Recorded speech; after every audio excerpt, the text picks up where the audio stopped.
Эхэн монголчууд эмжээл радио 88.3 дэлгэн дээр суугаад харуулан сонсож байгаа хэм танд өдрийн мэндийг хүргэе. Улаанбаатар хотод 14 цаг 11 минут болсон байна. Радиогийн 2 дугаар студиэс хөтлөгч Заяа, хөтлөгч Цэцэг найруулагч Од Эрдэнэ нар нөгөө тал нэвтрүүлгийг хүргэх гэж байна. Өдрийн мэнд Заяа. Өдрийн мэнд Цэцэг. Баярлалаа. За нэвтрүүлгийн хамтран ажиллагчаар Mobicom-ын дараа төлбөрт шинэ багцаад үүтэй боллоо гэсэн үрэтэйгээр Mobicom хамтран ажиллана. За мөн арч хэмжүүлэнгийн анхны унараас авсан аршин хандгаатай хэмжүүлэн хамтран ажиллана. За лав гарагийн хаадын болон маань эхэлж байна. Өнөөдөр бид 1520 оноос 1566 он хүртэл Оттоманы эзэнт улсыг захирч байсан 1-р Сулейман хаан буюу нийтэд алдарсан нэрээрээ бол Авгаа Сулейман, Каноны Сулейман гэдэг ийм хааны тухай ярина. Каноны гэдэг нь болохоор турк бол араб хэлээр хууль тогтоогч гэсэн утгатай үг юм байна. Оттоман за манайхан бол Османы эзэнт гүрэнч гэж яриад байдаг тийм. Осман гэвэл баг хэлэхэд ч айгүй өвтөх мэдэг тий. Ер нь бол аль аль нь л зөв юм байна. Яг турк хэлээрээ бол анх үүсгэн байгуулсан 1-р Османыхаа нэрээр Османы эзэнт улс гэж явд юм байна. Хааныхын нэр юм байна л та. Гэхдээ одоо нэг барууныхан ч одоо жишээлбэл миний нэрийг Зоё гэдэг ч юм уу тий. Цоцо гэдэг нэг жоох өөрөөр дууддаг шүү дээ. Тэгж жагаад өөртөө амархан болгож дууддаг нь Оттоман юм байна. Тэгэхээр бид нар бол ер нь амраар нь Османы эзэнт улс гэж ярьж бол баг хамаагүй зөв юм шиг байна. За 1299-өөс 1922 он хүртэл 600 гаруй жил оршин тогтносон Османы эзэнт улс гэж бас маш том гайхалтай хаант улс байсан. Энэ хаант улс нийтдээ 36 хаан буюу султантай bijээ. Эдгээр султанууд дотроос одоо манай Чингис хаан шиг хамгийн ихэнд ирэмблэгддэг хамгийн алдартай султан нь бол бидний ярих гэж байгаа энэ Сулейман султан юм байна. Зөв. Туркууд одоо энэ хааныхаа тухай бүр 2011-ээс 14 онд Афган цуган гэж айгуу том кино хийсэн нь бүр Монгол хүртэл гарсан гэдэг тэгсэн. юм. Манай ээж үзэл их сөрхий байгаад ер нь гэсэн турк зурлууд аягүй гарсан дээ. Тэгсэн. Тийм тэр дундаа энэ авгаа зам бүр үнэхээр хүмүүсийг байлдан дагуулсан юм шиг үл нь шүү дээ. Косем яг зэрэг орж ирсэн. Ерөөсө ганц турк мэдж байгаа киноны нэр Косем хатан л энэ надад бол тэгээд энэ авгаа зуныг аягүй юу яагаад гэдэм блэ. Би Косем хатныг нэг үзэх гэж оролцсон нэг ганц хоёр анги тэгээд дундаас нь үзэж байгаа болохоор ойлгохгүй тэгээд хайцээ. Би энэ авгаа зуныг өг нэг үзэх гээд эхний ангийн үзчихээ. За дараа завтаа үедээ үзье гээд орхицсан байж байгаа. Дахиад Univision руу орсон чи Univision-ээс буутсан байсан. Зөв. Хэд зурал дотор өгнө явж ирсэн. За тэгэхээр өнөөдөр бид нэр Сулейман гэдэг хааны талаар ярих нэ. Сулейман хаан хар тэнгисийн өмнөд эрэхт орших Трабзон гэдэг юм хотод төрсөн юм байна. Тэгээд 1-р эцэг Силим хаан болон их Хафса султан хатны гэр бүлд 1494 оны 11-р сарын 6-нд төрсөн гэдэг ч гэсэндээ за яг энэ он бол Баттад ноттод энэ тодорхойлоод 1494 оны 11 сарын 6-нд төрсөн юм шүү гэж ингэж нөгөө тодорхой биш байдаг зүйл гэсэн үг. Ерөнхийдөө нэг юм барагцаалдаг гэсэн үг. За Сулейманы эцэг Силим муу нэрээрээ алдарсан юм нэгэн байсан. За яагаад гэхээр Силим гэдэг энэ хаан бол хаан ширээ суухын тулд өөрийнхөө 7 ахыг 5 хүүг хөнөөсөн ийм аимшигтай хүн. За тэгээд 1-р Сулейман болохоор Османы түүхэнд ах дүүсээс системтэй устгасан анхны султануудын нэг гэдэг юм байна. Хамгийн анхны. За тэгээд түүний энэ ах дүүндрээ хаан ширээ суухын тулд ах дүүндрээ алчлаа штэ. Энэ арга бол хожимын Османы хааны ах дүүсийн устгал гэдэг ийм бүр дэг журмыг албан ёсны болгоход нөлөөсөн гэж үздэг юм билээ. Тэгээд энэ журам нь яг ямар учиртай юм гэхээр хаан ширээнд гарсан нэг хүн өөрийн бүх ах дүүсийг хөнөөж болно гэдэг юм байна л да. Тэгээд ингэх нь ямар ашигтай юм гэхээр улс төрийн тогтвортой байдлыг хамгаална гэж үздэг. Бүр яг юм албан ёсны болоход нь нөлөөсөн хаан бол өнөөдөр ярих чаа Сулейманы эцэг Силим гэдэг энэ хүн байх нь. За тэгэхээр ийм учраас бидний өнөөдөр ярих чаа Сулейман хаан ямар ч өрсөлдөгчгүйгээр хаан ширээнээс залгамжлахаар болж байгаа байхгүй юу. Тэгэд 7 настайдаа Сулейман Константинополь дахь эзэн хааны Топкапи ордны сургуулиудад ингээд шинжлэх ухаан, түүх, уран зохиол, шашин судлал, цэргийн тактикийн чиглэлээр бүр багаасаа суралцаж эхэлсэн. За тэгээд 7-тоогоос суралцаж эхлээд 10 жилийн дараагаар буюу 17 настайдаа эхлээд Кафа, дараа нь Маниса мужийн захирагчаар хүртэл томилогдож исэн. За тэгээ мөн Эдирне хотод богино хугацаанд ажиллаж исэн ийм хүн юм байна. Эцэг хаан Силимын нас орсны дараа Сулейман Константинополд очоод Османы 10 дахь султаны хаан ширээнд суусан. За Сулейманыг хаан болсноос хойш хэдхэн 7 хоногийн дараа хааныг ойроос харсан Венецийн элч Бартоломо Контарини гэж хүн хааны тухай ингэж бичсэн байна л та. Султан дөнгөж 25 настай, өндөр, ширүүн төрхтэй, тунхай ясархаг царайтай, хацар шанаанда илт харагдах үед шингэн сахалтай залуу хүн байсан. Султан нөхөрсөг хөгжилтэй харагдаж байсан. Ном унших дуртай, мэдлэгтэй, зөв бодолтой гэсэн цуу яриа байдгаа гэж бичсэн байт юм байна. Зү. За ингээд хаан босныхоо дараа Сүлейман Төв ба Зүүн Европ газар зүүнний тегст христийн шашинтнуудын эсрэг цэргийн ажиллагаа явуулснаар хаанчлалаа эхлүүлсэн гэж үздэг юм лээ. Тэгээд 1521 онд Белград, 1522-оос 1523 онд Родос арлын түүний мэдэлд ингээд орж байгаа юм. За үргэлжлүүлээд цааш нэх юм бол 1526 онд Сүлейман Унгарын хаант улсыг Мохож хотыг буц өгсөн байдаг. За ингээд түүний одоо нэг агуу хаанчлалын цаг үе бол эхэлж ийн гэж хэлж болно. Тэгээ Османы эзэнт гүрний эдийн засаг, цэрэг арим, улс төрийн хүч чадлын яг оргил үед улсыг удирдахжсэн Сүлейман 16 дугаар зууны Европт маш нэр хүндтэй ийм хаан болж нэр хүнд нь өсөжсэн гэсэн үг. За тэгээд өөрийн биеэр Османы армийг удирдаад Европын христийн шашны хэд хэдэн цайзыг за үүнээс гадна Иран дахь Сафавидын эзэнт улсын баруун хэсгийг байлд эзэлсэн. Ерөөсөө ингээл 1521 оноос эхлээл ерөөсөө түүний нөгөө нэг хаанчлал эхэлсэн гэж хэлж болж байна л да. За үүний үр дүнд Османчууд ойролт орнын ихэнх хэсгийг Хойд Африк Хойд Африкт бол одоогийн Алжир хүртэлх томоохон газар нутгийг өөртөө нэгтгэсэн байт юм байна. Тэгээд үүний зэрэгцээ Османы флот газар зүүнний тэнгисээс Улаан тэнгис хүртэл Персийн булангаар дамжиг далайд ноёрхож ирсэн ийм амар хүчрэг цаг үеийг эзэлж исэн хаан гэж хэлж байна. Одоо энэ хааны үед бол Османы эзэнт гүр яг хөгжлийнхөө оргил үед хүрсэн. Тийм ээ. Яг оргил үед нь удирдахжсэн хаан гэдгээр аягүй том даваа талтай юм шүү дээ, тий. За Сүлейман хааны эргэцэн болон улс төрийн шинжилгээний талаар ярьж өгье. Эзэнт гүрний гол хууль нь бол мэдээж шариат буюу исламын ариун хууль байсан. Султан болох хуулийг өөрчлөх эрх мэдлгүй. Гэхдээ Сүлейман хаан эрүүгийн эрх зүй, газар эзэмших, татвар зэрэг хуулийн тодорхой хэсгүүдэд өөрчлөлт оруулад өмнөх 9 султааны гаргасан тэр бүх тогтоолуудыг цуцлаад ямар нэгэн давхардал байсан бүгдийг нь арилгаад яг нэг тогтсон хууль эрх зүйн кодтой болгосон байна. За хаан зөвлөх сайд нарынхаа дэмжлэгтэйгээр хурдцтай өөрчлөгдөж буй эзэнт гүрэнд тасан зохицох шинэ хууль тогтоомжийг гаргаад энэ хуулиа Османы хуулиуд гэж нэрлэн улс орон даяар мөрдүүлсэн. Сүлейман хаан эрх мэдлийн төвлөрлийг багасгаад шүүхийн системийг боловсронгуй болгоод түүний зохиосон хуулиуд нь Османы эдийн засаг, нийгмийн доктортой байдлыг хангаж байсан тул Сүлейманы хууль бүр 300 гаруй жил үржилсэн гэдэг юм байна. Нэлээд удаа юм. За Султан хаан мөн өөрийн эзэнт гүрний хариад еврейчүүдийг хамгаалж ийдүүчүүдийн эсрэг цус түтгэлгийг албан ёсоор хүчингүй болгосон. Эрүүгийн болон цагдаагийн хуулинд өөрчлөлт оруулж цаазлах болон тамлах тохиолдлуудыг багасгах тусгай хууль тогтоомжууд баталсан. Тэгэхээр энэс нөгөө боловсролтой мэдлэгтэй гэдэг төдий чинэгрэл харагдаж байна тий? Ер нь угаасаа Ава султан гэдгээс гадна каноны султан, хууль тогтоогч султан гэдэг ийм очтой байсан шүү дээ тий. Тийм нэр. Мал аж ахуй, уурхай, худалдааны ашиг, импорт, экспорт зэрэг төрөл бүрийн бараа бүтээгдэхүүнд тус бүрт нь өөр шатлсан татвар ногдуулж эхэлсэн. Одоо эдийн засгийн шинжилт хийжсэн байна шүү. За тэгээд дээд медресе гэдэг одоо их сургуулийн боловсрол олгодог одоогийнхоор бол яг их сургууль шиг тийм төвүүдийг маш олноор байгуулад имам буюу одоо ислам шашны номлогчдыг болон багш нарыг бэлтгэж эхэлсэн. Ингээд энэ боловсролын төвүүдээ хөжлөн сүм эдийн хашаанд байгуулад тэгтээ энэ боловсролын төв нь зөвхөн сургуулиас гадна номын сантай, халуун устай, шөлний газар, орон сууц, эмнэлэг зэргийг бүгдийг багтаасан тийм одоо university campus гэдэг чинь тийм гоё төвүүд байсан юм байна. Өөрөө боловсролтой тэрэн дээрээсээ хүмүүсийг боловсролтой болгохын гэсэндээ аягүй сайн дэмжиж өгсөн юм хаа юм а да тий. Тийм ер нь сайн нэртэй л хаа юм байна. Тийм байна. За хоёулаа хамтран ажиллагчаа танилцуулаад үргэлжлүүлээ. 14 цаг 19 минут болсон манай Улаанбаатар хотод Mobicom-ийн дараа төлбөрт шинэ багцууд үүтэй боллоо гэсэн үрэйтаагаар Mobicom хамтран ажиллаж байна. Илүү хурдан, илүү зугаатай, яриа дата, видео стриминг гэд хэрэглээтэй нэг дор багтаасан дараа төлбөрт шинэ багцуудыг Mobicom санал болгож байна. Хамгийн хурдан 5G сүлжээнд ашиглах илүү их дата, WOW контент, премиум багцыг багтаасан дараа төлбөрт багцуудаас амьдралын хэв маягтай нийцүүлэн сонгоод илүү хурдтай дата ашиглаж дуртай нэвтрүүлэг киногоо үгээс нэмэлт төлбөргүй үзээрэй.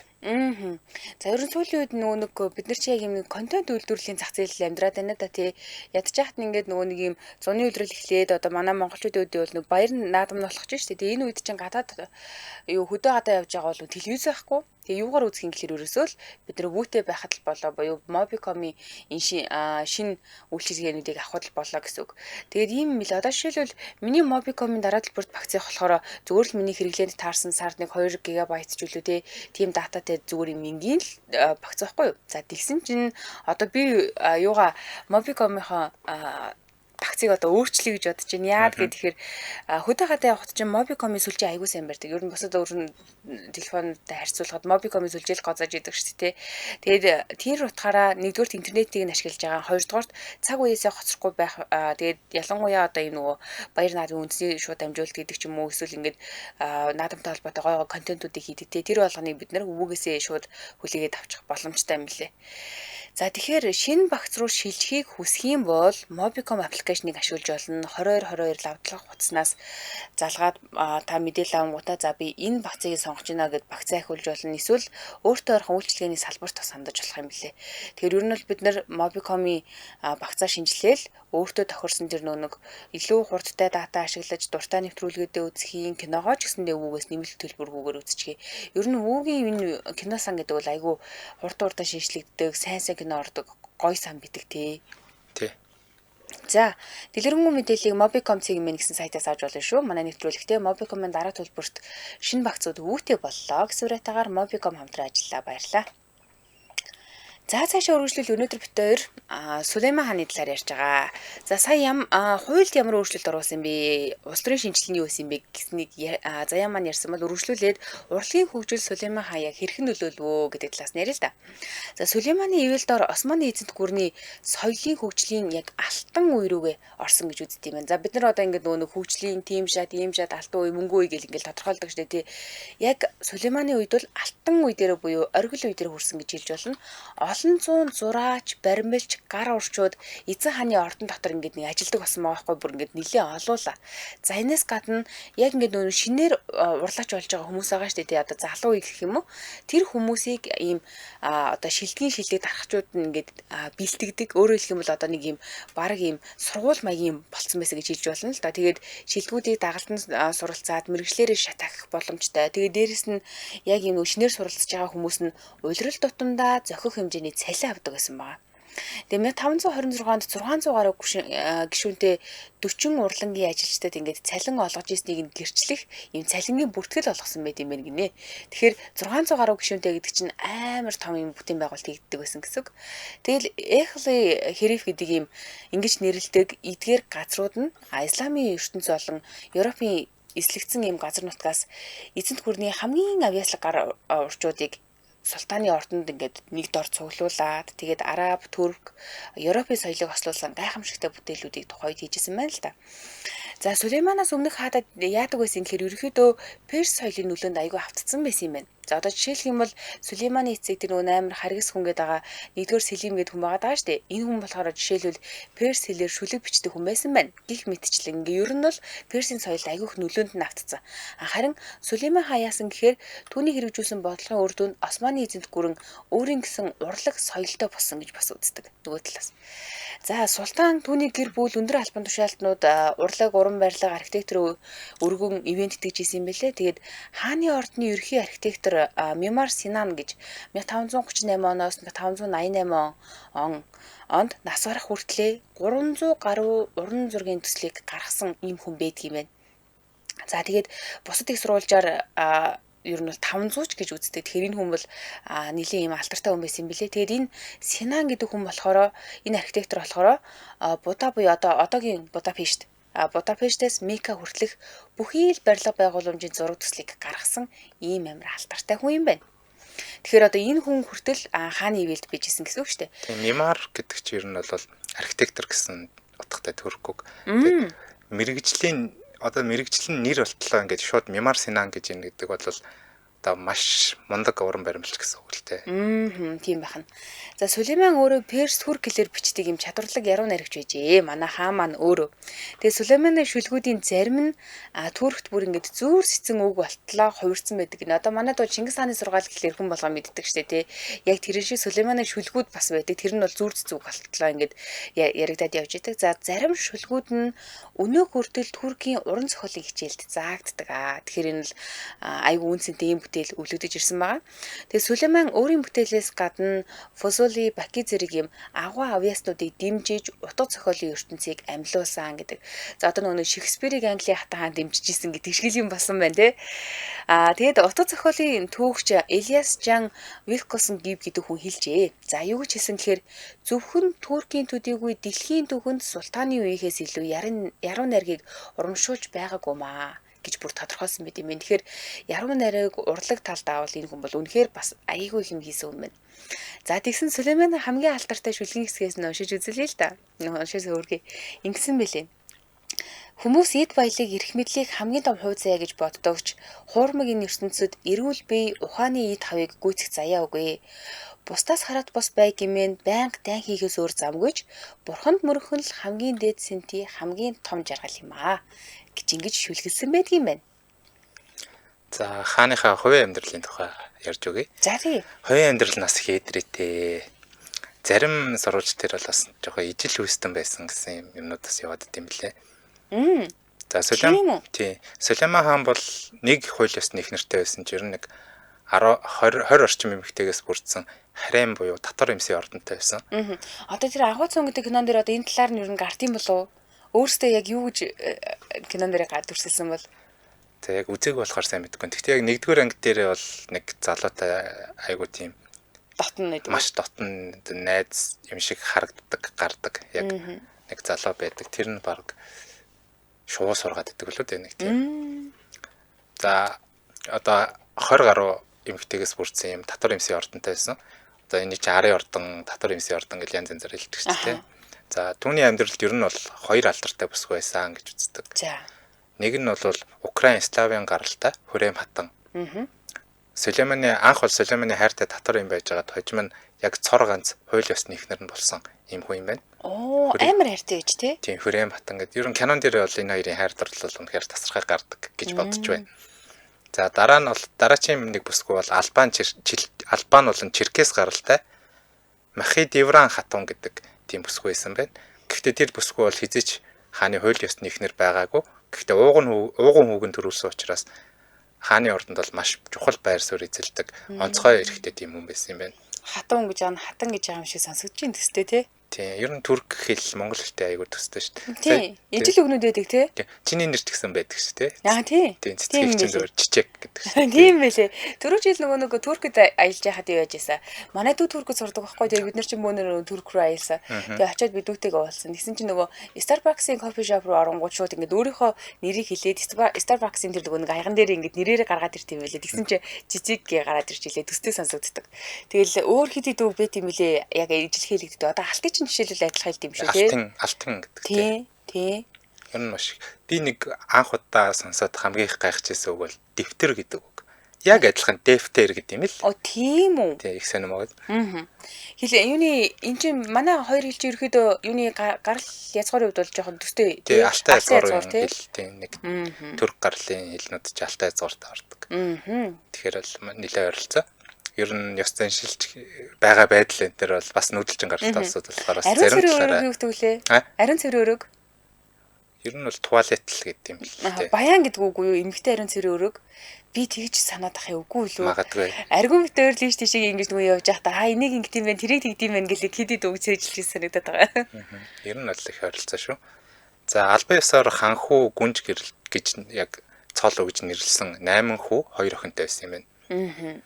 За ортодокс буюу одоо манайхан бол үнэн арилтартны шашин гэдэг штэ. Тэр шашны санвартны охин Анастасия Лисовская буюу одоо Хүрэм хатан байна. Украины нэг жижигхэн тосгонд 50 сайхан амьдарч байхад нь бас л одоо Монгол гаралтай гэж яриад байдаг. Кримийн татарууд уулгалан давтлаад бүсгүйг олзлоод авцсан. За ингээд Константинополь хотод боол болгон зарсан байгаа. Гэсэн ч одоо Анастасия бол үнэхээр гоо сайхан бүсгүй байсан учраас хааны ордонд л аваачсан. Хааны ордонд одоо татвар эмсийн ордонд авчихсан гэсэн үг. Ингээд хааны ордонд байхад нь тухайн үед ханхуу байсан Сүлейман хатан хаан түүнийг олж хараад дурлаад ингээд тэдний хайрын түүх эхэлсэн гэдэг. Ингээд бүсгүй исламын шашинд ороод Хүрэм гэдэг нэртэй болсон. Хүрэм гэдэг нь бол аз жаргалтай, баяр баясгалантай гэсэн утгатай юм байна. Ордны татвар юм байжгаад султааны хууль ёсны ихнэр болсон нь ордных нэг төдийгүй энгийн ард иргэдийг ихэд гайхшруулсан. Гэхдээ султан хаан бол Хүрэм хатныгаа насан туршдаа өөртөө шүүх хурал хүртэл хамт орохыг зөвшөөрөөд хааны ер нь бол хааны хүүгүүд одоо насан туршдээ төрсөн өөрийнхөө төрсөн ээжийнхээ хамт алс холын мужиг өдөртгөр одоо явдаг. Тэгээд хаан суудлыг үлж авахгүй бол яг тэр мужидаа үрд үлддэг юм байна. Хатаа ихэн ч гэсэн хамт үлддэг. Манай хаан ч бол одоо нэг Кафа гэдэг хотод бас мужийн захирагчаар ажиллаж байсан гэсэн шүү дээ. Тийм байсан одоо уламжлалыг эвдээд ерөөсө Хүрэм хатныг бол хажуудаа байнга байлгаж байсан байдаг. Их л хайртай байсан байна тий. Ер нь бол Хүрэм хатан бол Османы эзэнт гүрний төрийн иргэд шууд оролцсон анхны эмэгтэй байсан гэж үздэг. Аливаа шийдвэр гаргахад Сулейманд зөвлөдөг эрх мэдэл өндөртэй ухаалагч эмэгтэй байсан. Бүр хааныг эзгүүд нь баримт бичигт гарын үсэг зураад хааны зөвлөлийн хуралд оролцдог, төрийн иргэний талаар сайд нартай уулздаг, гадны элчин сайдууд удирдагчдтай цагтлаар харилцдаг байсан. Нилийн эрх мэдэлтэй одоо чинь нөгөө улс төрийн хувьд бол нилийн эрх мэдэлтэй хаан байсан, хатан байсан гэсэн үг юм шүү дээ, тий. Тэгээ өөрөө ер нь айгүй боловсралтай эмэгтэй байсан гэдэг юм билээ. Тийм учраас магадгүй боловсралтай хааныхаа анхаарлыг нилээг татаж, хайрыг татаж тий. Маш олон хэлтэй өрний 5, дорны 3 хэлээр ярьдаг гэжсэн баг шүү. Анх одоо ямар ч турк, араб хэл мэдэхгүй ирсэн мөртлөө ингээд маш хурдан хугацаанд араб, турк, перс 3 хэлийг бүгдийг ямар ч асуудалгүй сурсан гэж сонсч ирсэн юм байна. За ингээд Сулейман хаан хатан л гэждэг. Сулейман хаан хатандаа зориулаад Османы эзэнт гүрний Хасеки султан гэдэг албан тушаал бий болгосон. Хасеки гэдэг нь бол хайр татсан хатан гэсэн тийм утгатай байна. Ингээд хатан нь хааны дараа ер нь эзэнт гүрний 2 дахь хамгийн хүчрхэг хүн болсон. Сулейман хаан насан туршдаа хатандаа үнэнч байсан бөгөөд түүнийг хайрлаж түүнд илүү эрх мэдэл олгох шийдвэр гаргасан султаныг хатанд илбэтүүлсэн юм шүү дээ гэсэн цуу яриа хүртэл гаргахад дурдчихсан гэж.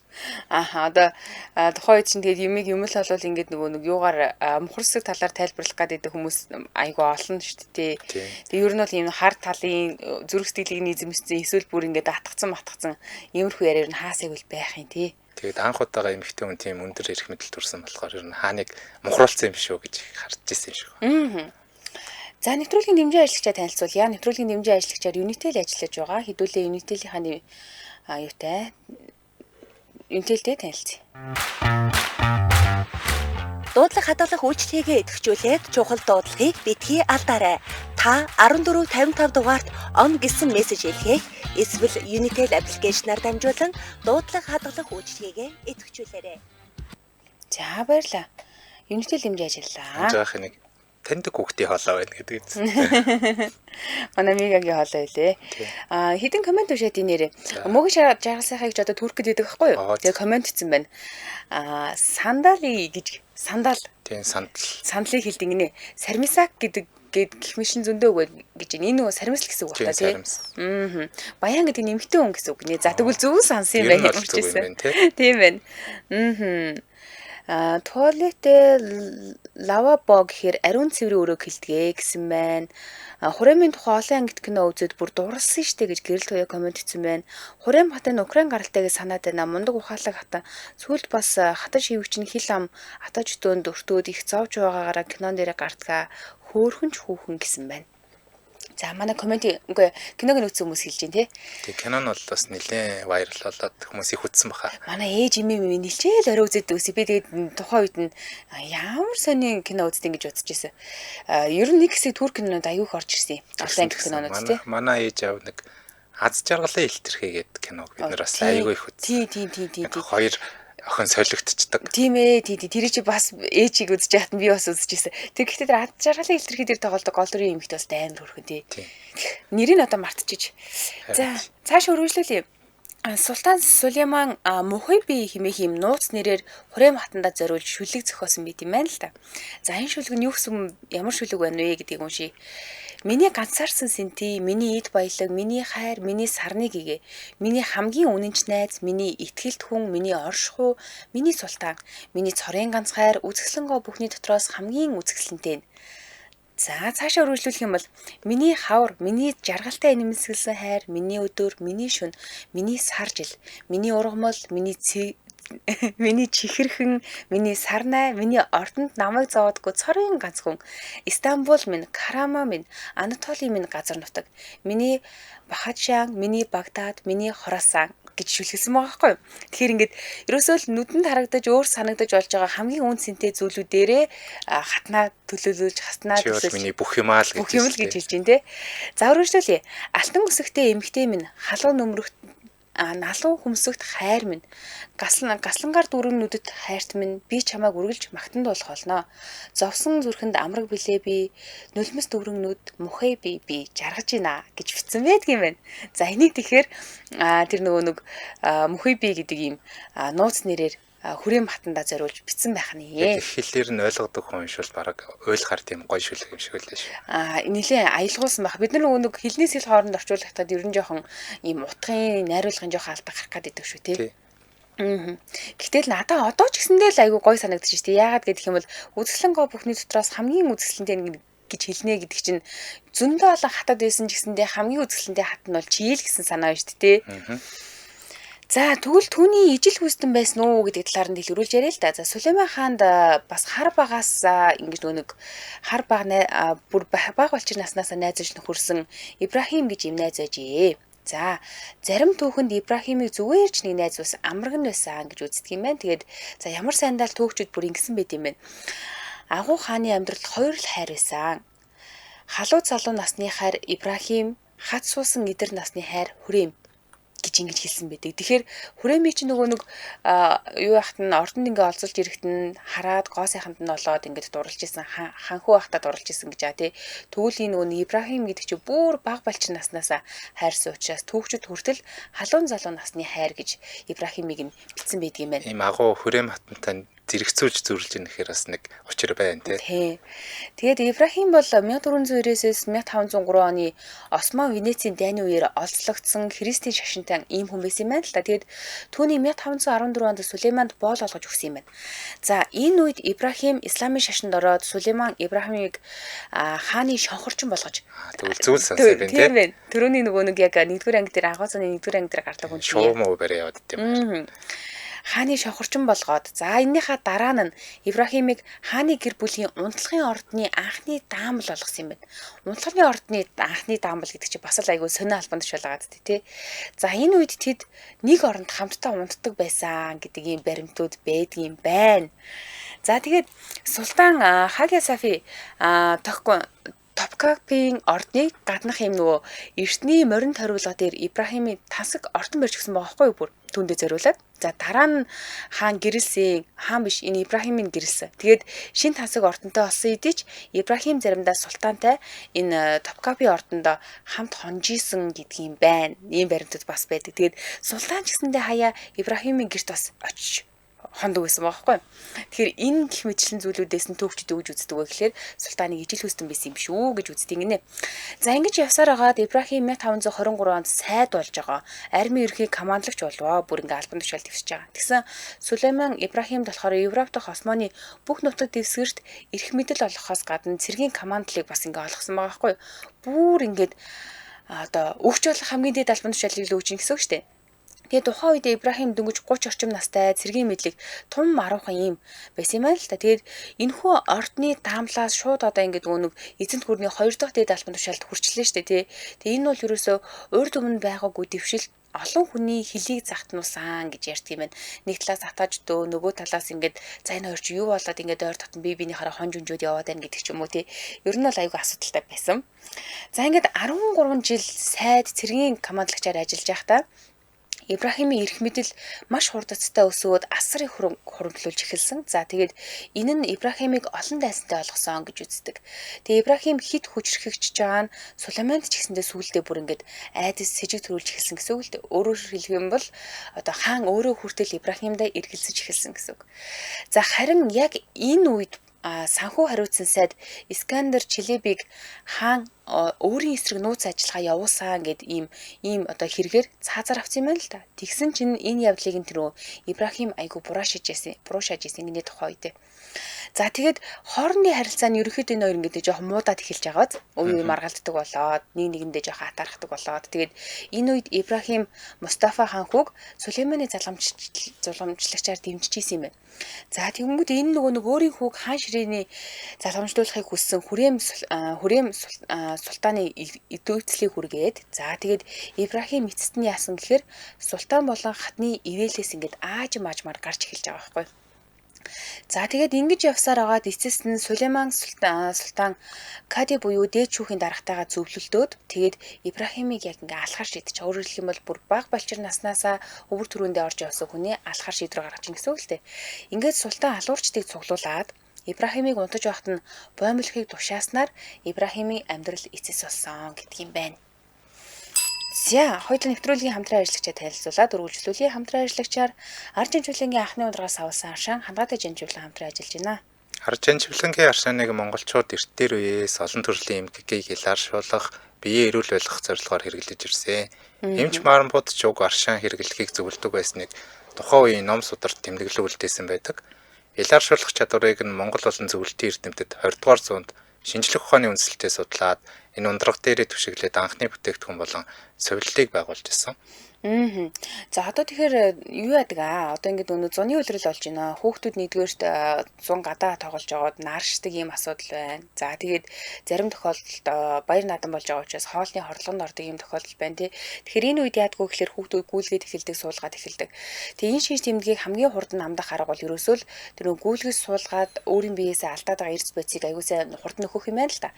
Тэгээд ингэж нөхөхдөө бид нар юугаар нөхөх юм гэхээр жанжуулан аршаанаар нөхөн. Яагаад гэхээр хүний бие шаардлагатай нэг 60 орчим микроэлементүүд байхад тэрнээс 40 орчим нь юунд байдаг хангалттай жанжуулалт байдаг гэж одоо жишээлбэл бидний сайн мэдгээр цайр, магн, кальц гэх мэтчил зөндөө олон элементүүд байгаа. За тэгээд энийг хэрэгжилж байгаа тохиолдолд ер нь бол тухайн хүүхдийн одоо энэ гүйлгээд байгаа суулгаад байгаа бодисын солилцоонд тоглоод байгаа энэ асуудал бол айгүй хурдан намждаг гэж байгаа. За энэс гадна одоо нөгөө баяр наадам болох гээд бүгшүүд бэлтгэлтэй гарцсан байна. За тэгсэн чинь саяхан нөгөө маа нэг найз бэлтгэл гарцсан байгаа байхгүй юу? Тэгээд манай бас нэг найз битэрийн нөгөө нэг найз очихдоо эргэл дээр очиж байгаа шүү дээ тэр чинь. Эргэл дээр очихдоо хангалттай жанжуул авч ирсэн мөлий. Яагаад гэдгсэн чинь нөгөө бүгчүүд чинь ингээд бэлтгэл хийж явах хугацаанд амар их нөгөө шингэн алдаж байгаа шүү дээ. Хөлслөн гараад хөлсөөр аягүй шингэнээ алдаж байгаа. Тэгээд тэрийг нөгөө хитрхи их усаар ингээд амныхаа цангааг тайлаад шингэнээ нөхөх гэж оролдоод ахаар бүр аягүй ачаалаад идэм юм. Энэний оронд хитрхи их ус гэжснээс яг юм эрдэс бодистой аршаанаар нөхчих юм бол айгүй том давуу тал болдог гинэ. Тэгээд ийм бүгчүүдэд одоо жишээлбэл эрдэс бодисоо нөхөхт нь хангалттай жанжуулан ашигладаг гэдэг ч юм уу. Маш олон төрлөөр ашиглаж болж байгаа. Зах зээлийн үед ер нь юм ховор байхад нөгөө манай мундаг аваргууд ч яг үнэтэй одоо юм бэлтгэлүүд хэрэгжилж чадахгүй. Яг зөвхөн жанжуулаа уугаал одоо олимп дэлхийн аварга болж байсан тийм түүхэд юм билээ шүү дээ. Уурга мураг айгүй үнэтэй байдаг хэсэгсэн тий. Тэгээд нөгөө амар муухай өнөртэй хэрэглэхээс ч ингээд амар хэцүү. Тэг хин Сүхбат аварга гүндүгөө яриагаар орохдоо хэлж ийлээ. Тэгээд жанжуулаа аршааныг бид нар угаасаа нөгөө жин хасахтаа айгүй ашигладаг байсан гэд. За бид нар хангалттай жанжуулан бүх сүлжээ супермаркет жижиг дэлгүүрүүдэд судалдаж авах боломжтой нэг юм бор юун дээр савн дээр хандгааны зурагтай ийм жанжуулан аршаан гэж бичсэн ийм цэхэр зурагтай ийм аршаан байгаа. Энийг сонгоод авчна. За Facebook-ээс хандгатай жанжуулангийн хайх юм бол альбиасны хуудас нь гараад ирнэ. 88 5 37 73 гэдэг дугаарлуу залгаад олон тоогоор авах ч юм уу хамтарч ажиллах боломжтой. 88 5 37 73 манай нэвтрүүлэгтээ ар жанжуулангийн анхны ундрагаас авсан аршаан хандгатай жанжуулан хамтран ажиллаа. Та бүхэнд баярлалаа. За өнөөдөр Османы эзэнт улсын хамгийн алдартай хаан Сулейманы тухай ярьж байна. Одоо Сулейман хааны өв залгамжлалын асуудлын тухай ярив. За. Султан Сулейманы хоёр алдартай эхнэр Хүрэм болон Махидевра нар түнд 6 хүү төрүүлж өгсөн. Гэвч нэг хүн Мехмед нь багада салхин цэцэг өвчнөрүүд болоод бас нэг хүн бас бага насндаа өвд болсон тул яг өв залгамжлалын асуудал яригдчихсэн 1550-ад оны үед 4 хүн амьд мэдвэжээ. За тэдгээр 4 хүн болохоор Мустафа, Селим, Баязид, Жихангир гэдэг 4 хүн байсан. Хамгийн том Мустафа хүн бол нөгөө Махидевран хатны хүү байсан бол нөгөө 3 нь Хүрэм хатны хүүхдүүд байж. Ингээд 1552 онд Перси эсрэг цэрэг хөдлөхөд тухайн армийг Рүстем гэдэг одоо энэ Мустафа хунтайчтай хувийн өс сонцонтой юм жанж удирд гарулсан юм байна. За.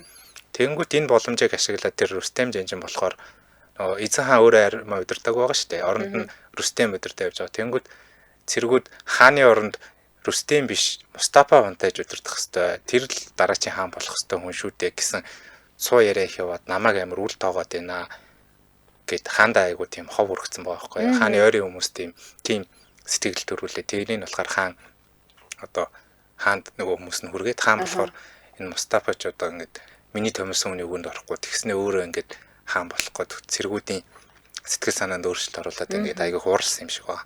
Ингээд том хүүгээ дайны талбар дээр очиод том хүүгээ майхандаа дуудаж жагаад номын хүчээр боогод талчихсан. Өөрийн гараар. За ер нь бол энэс яг энэ Рүстэм Жанжнаас гадна ер нь бол Мустафа хаан хүүгийн өхөлт бас нөгөө өөрийнхөө хүүг хаан болгох гэсэн хүрээ матны нөлөөч гэсэн маш их байсан гэж ярьдаг. Ер нь бол тэр Ибрахим чинь нөгөө нэг Мустафаг буюу хамгийн нөгөө нэг том ууган хүүгийг хаан болгох гол тэгэл энэ хоёрын ивэлээс ер нь бол гарсан юм ба шүү дээ тий. Тэгэхээр гарт нь бас энэ нөгөө нэг хиний хүрээний нөлөө байсан болоо ер нь байсан болоо гэж бодож. Харин тийм байна. Хааны хамгийн гол зөвлөх тэгээд эзэнт гүрний тийм том тушаалт өөрийнхөө үйл хаан болгоё гэж бодсон шүү дээ. Тэгэхээр ер нь бол бас нэг гадны нөлөө гэдэг шиг орсон л байна. За ингээд гим цэмгүй хайр тах Мустафагаа өгснэг сонсоод Жихангир гэдэг хаан хүн бас дүүн одоо эцэг нэгтэй их хөртөд дүүн гэсэн үг шүү дээ. Тэр Жихангир ингээд сэтгэл нь маш их шархлаад өвчин тусаад бас нас орчихжээ. Хүүдий. Ингээд хоёр хүү амьд үлдсэн байгаа. Энэ хоёр хүүг нь бол хоёр тусдаа өөр хүчнүүд дэмжиж ингээд хоорондоо дайдсан бүр том тулаан болсон. Гэвч одоо Хүрээ хатан болон Сулейман хаан эцгийнхээ дэмжлэхийг авсан Сэлим дайнд ялснаар хаан ширэг залгамжлах тийм хэрэгтэй болсон юм. Өвөг хаан нэртэй адилхан юм уу да? Сэлим. Өвөг нь бол 1-р Сэлим шүү дээ тий. Энэ хаан бол дараа нь хаан болоод 2-р Сэлим гэж хаамлсан. За өвглийн тухай дээр 1566 оны 9-р сарын 6-нд Константинополоос Унгар руу хөдөлсөн армиа өөрөө командлахаар мордсон Сулейман Унгарын Сегетварыг бүлэн яг ялахын өмнө 71 наснда цусан суулга гэдэг өвчнөр нас оржээ. Тэгээд Султаны биеийг Стамбул руу буцааж авчирч оршуулсан бол түүний зүрхийг нь, илгийг нь, за мөн бусад эрхтнийг нь Сегетвар гэдэг юм хотын гадна орших Түрбек гэдэг юм цаашид оршуулсан байт юм байна. Өөрөөр хэлбэл эд эрхтний тусдаа биеийг нь тусдаа байсан оршуулсан гэсэн үг шүү дээ. Тэгээд Султаныг оршуулсан газрын дээр ингээд барилга буюу одоо бунхан баригдсан. Тэгэд энэ нь болохоор маш ариун газар, мөрөглийн газар гэж одоо тооцогддог. 10-аад жилийн дотор яг энэ бунхныг буюу энэ сүмийг тойроод маш олон сүм хідүүд баригдсан, имлэг баригдсан, асрах газар баригдсан. Тэгээд энэ газрыг хэдэн 10 эрчүүдээс бүрдсэн юм цалинтай эрчүүд бүр хамгаалдаг байсан юм тухайд. За Сулейманы байлдан дагуулал исламын томоохон хотууд болох одоо Балканы олон мужууд, за энэс гадна хойд Африкийн ихэнх хэсгийг хяналтанд авсан байгаа. Түүний Европ руу хийсэн аян дайны үр дүнд Османчууд, Османы туркууд Аз Европын ихэнх хэсгийг хяналтанд байлгахсноор Европчууд инхтэг орших нөгөө нэг юм шин зам хайхаар яваад тэгээд Америк твийг нээсэн байдаг. Тийм. За бас зарим хүмүүс Сулейманы хаанчлалын олж амжилтанд зөвхөн Сулейманы бус харин түнд үйлчилж байсан олон авиаслаг зүтгэлтнүү за тухайлах юм бол хууль зүйн шинжилэл хууль үүрэг гүйтгэсэн Ага Вазир буюу сайд Ибрахим Паша, Рүстер Паша, Силалзада за мөнөөс гадна Мустафаны нөлөө асар их байсан гэж бас үздэг юм билий. Угаасаа ер нь дан ганц хааны юугаар явна гэцүүлдэ тий. Хатны ч нөлөө бас байсан. Тий, хатны ч нөлөө байсан. Эдгээр сая дурдсан зөндөө олон хүмүүсийн нөлөө байсан. Манай Чингис хаан ч гэсэндээ маш олон л юунуудтай өрлөг жанжнуудтай ойрын дотны хүмүүстэй байсан. Тэднийхээ зөвлөгөө юугаар дэлхийн дайдыг эзэлж илаа. Тэндээ яг л адилхан. Ер нь бол дан ганц хаан хатаа хоёр бол шийдвэр гаргана гэж аахгүй шүү дээ. Тий. За Сулейман хаан Унгараас Иран хүртэл Кримээс хойд Африк Хинитикийн далай хүртэл өргөн удам нутагт 25 сая гаруй ард иргэдийг захирч байсан. Сулейманаас хойш хэдэн 10 жилийн турш Османы эзэнт гүрэн улс төр эдийн засгийн томоохон өөрчлөлтүүдийг хийж эхэлсэн энэ үеийг өөрчлөлтийн 90 үе гэж хэлдэг. За эцэст нь Султан Сулейман нас орохынхаа өмнө хэлсэн гэдэг 3 захиасыг сонсоод нэвтрүүлгээ өндөрлөё. За хаан цэргийн жанжнуудад хэлсэн байгаа. Нэгдүгээрт миний шарилтай авсыг Османы эзэнт гүрний хамгийн шилдэг эмч домчнаар гар дээр өргөж явах ёстой. Хоёрдугаарт зөөж явах бүх замын турш алт мөнгө эрдний чулуу цацнаа. За. Гуравдугаарт авснаас миний гар унжаад бүгдэд харагдахаар байна гэж хэлсэн байгаа. Ингээд гайхсан цэргийн жанжин энэ хүслийнх нь шалтгааныг асуухад Султан хаан хамгийн шилдэг эмч домчнарч үхлийн өмнө хүчин мөхс гэдгийг бүгд харгая. Дараа нь миний хураасан алт эрдэнсийг цацах нь энэ амьдралаас авсан эд баялаг ихтлэгийд эргээд үлддгийг ч гэсэн бүгд харгая. За миний гар унжиж байгаа нь ертөнцийн агуу хүчрхэг Султан хаан ч гэсэн энэ амьдралаас гар хоосон буцаж байг бүгд харгая гэж хэлж ирсэн байна. Аргагүй л яалтч нөгөө урлаг утга зохиол сонирхдаг хүн байна те. Бүр ингэж нөгөө захиас нь хүртэл юм амир юу байх юм уу? Сулейман бол одоо зөвхөн сэлэм барьсан байлдан дагуулагч байгаагүй. Ухаант хуйлж, авьяаслаг яруу найрагч, үнэнч нөхөр, асар том эзэнт гүрний үнэхээр агуу удирдагч, тэгж агуу гэж нэрлэгдэх хэрэгтэй тийм хаан байсан гэж ярьд юм байна. За нэвтрүүлгийн өндөрлөх цаг болсон байна. Манай нэвтрүүлэгтээ Mobicom-ын дараа төлбөр шинэ багцууд үүтэй боллоо гэсүрээд агаар Mobicom хамтран ажилласан. За мөн арч жанжуулангийн анхны ундрагаас авсан шан хандгаатай жанжуулан хамтран ажилласан. Баярлалаа. Сонсогчдоо үргэлжлүүлээд 15 цагаас радио мэдээг үлээн авансараа 15 цаг 10 минутаас элдв шипийн нэвтрүүлгээрээ эргээд уулзцгаая. Баярлалаа заяа. Баярлалаа цэцэг.